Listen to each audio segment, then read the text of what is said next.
O governo Bolsonaro vetou a Lei Paulo Gustavo, que previa repasse de 3 bilhões e 800 milhões de reais em recursos federais a estados e municípios para o enfrentamento dos efeitos da pandemia de Covid-19 no setor cultural.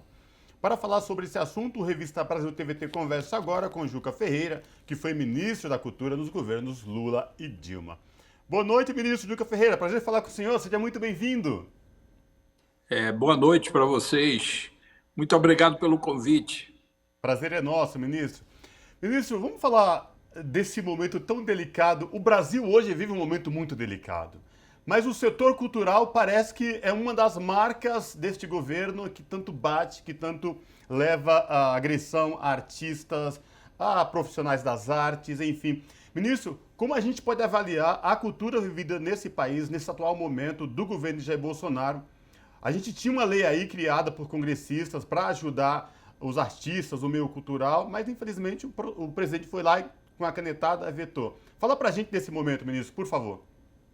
Olha, talvez seja o pior momento que a cultura brasileira está vivendo, porque na época da ditadura militar eles matavam, torturavam, prendiam, desapareciam com os dissidentes, os que pensavam diferente, mas agora o processo de destruição da cultura é generalizada, é terra arrasada, não tem noção, eles não têm noção do que estão fazendo, a verdade é essa. O Bolsonaro declarou guerra à cultura. Essa declaração de guerra à cultura, na verdade, é uma palavra de ordem da extrema-direita mundial, no leste europeu, na Europa Ocidental, nos Estados Unidos. Eles querem fazer com que a roda da história retroceda.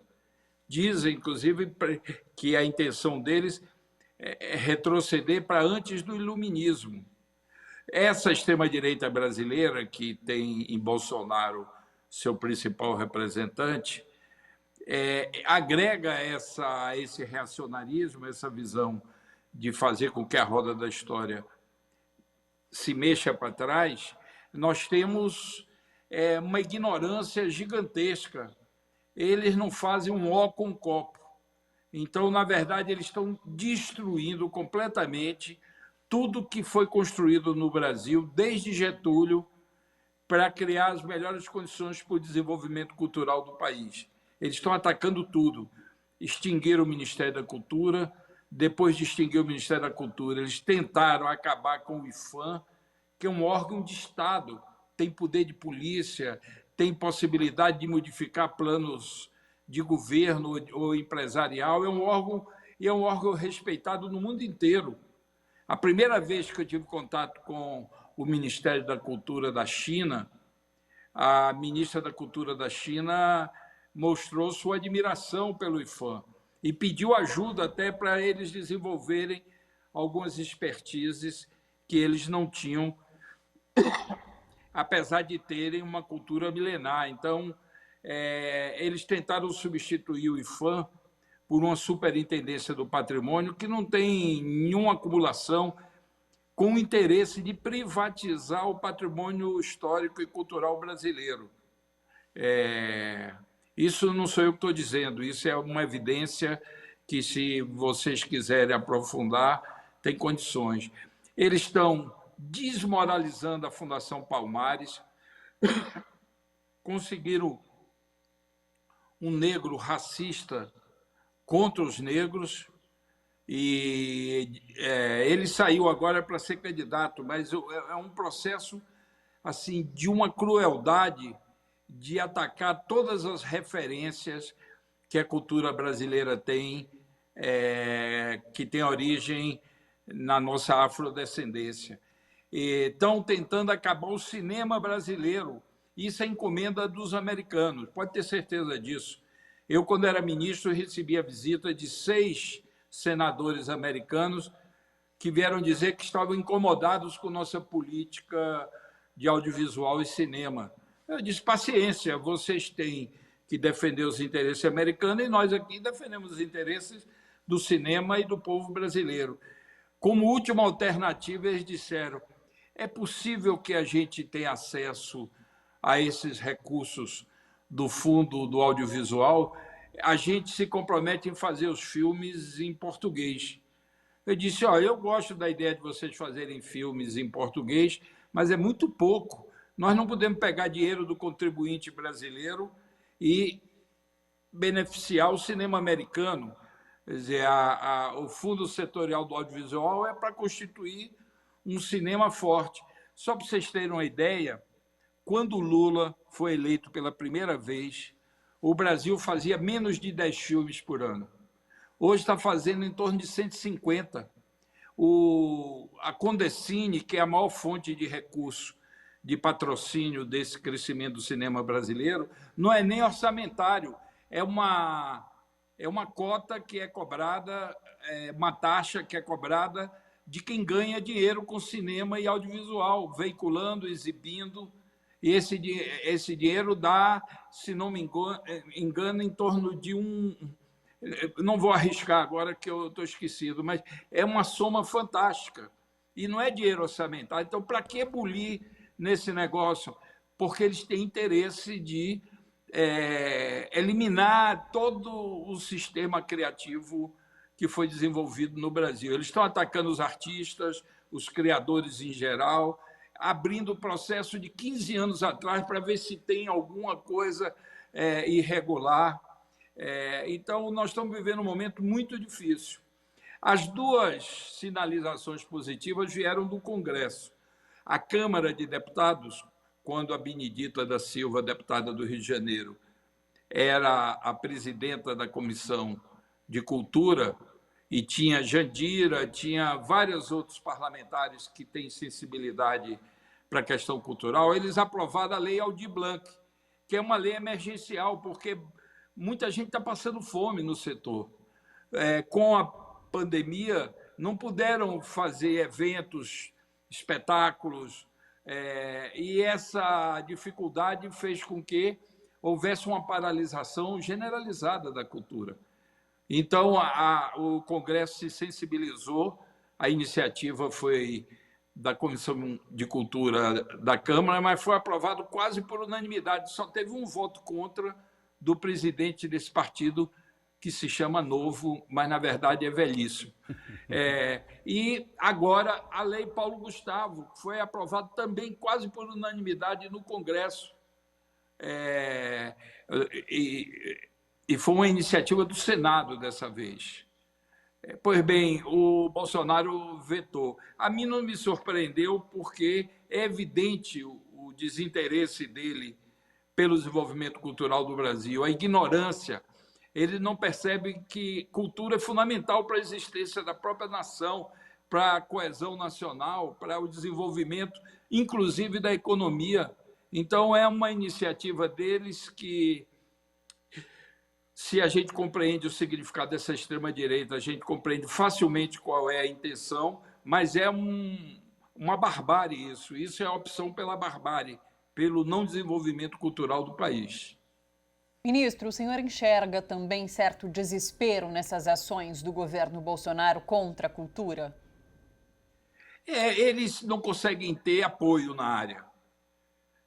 Uma coisa boa da área cultural, não é só no Brasil, os artistas, como dizia Glauber Rocha, são as antenas da raça, eles têm sensibilidade, os artistas vocalizam as demandas e necessidades, às vezes que ainda nem são conscientes, mas os artistas têm essa capacidade de se antecipar e dar visibilidade a questões.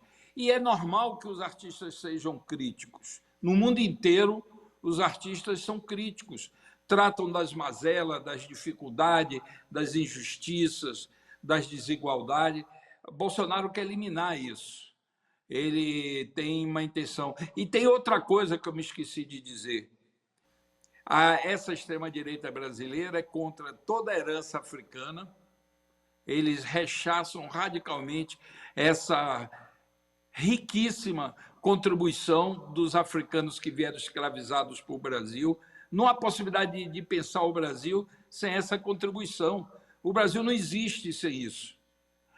Outra contribuição que eles rejeitam é dos povos indígenas.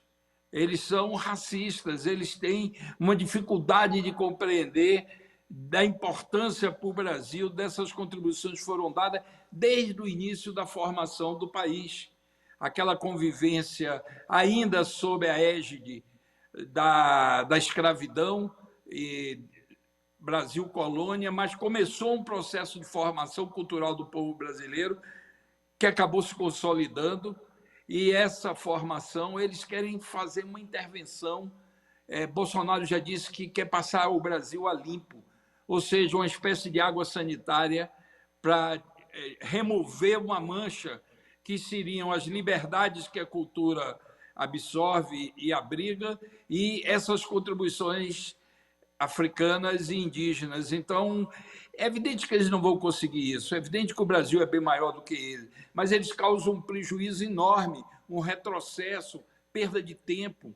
Por exemplo, a área de cinema é uma área que é muito disputada pela economia importante que o cinema produz. E essa importância, o Brasil crescendo, ganhando prêmio em tudo quanto é festival importante no mundo, conquistando o público. O cinema brasileiro conquistou a televisão. Hoje, outro dia, eu zapeando na televisão, nos canais a cabo e por assinatura, 7 filmes brasileiros passando naquele momento. Não existia isso, o cinema brasileiro não tinha acesso à televisão. Hoje tem produtora de cinema em todas as capitais do Brasil e em algumas cidades de médio porte. Eles estão querendo destruir isso. É um trabalho deliberado de destruição, é um trabalho contra o país, contra a cultura brasileira, contra o cinema brasileiro. Então, como é que eles admitem a possibilidade de ter algum apoio na área cultural? Isso eles fazem com a música também, perseguir os grandes artistas da área da música, da dança, todos os setores vêm sofrendo muito com o atual governo. Eu falei em desespero até por conta das manifestações populares que têm aparecido em diversos shows, apresentações, e tomo como exemplo, inclusive, a questão do Lollapalooza, né? Perfeito. Que o governo atacou o Lollapalooza por conta dessas manifestações contrárias ao governo que surgem espontaneamente. Então, por conta disso, esse certo desespero no governo. E parece que quanto mais o governo ataca, mais os artistas resistem, né? E falam assim, olha, vocês não vão nos calar, não vão nos proibir de expressar, enfim, somos resistência. Sim.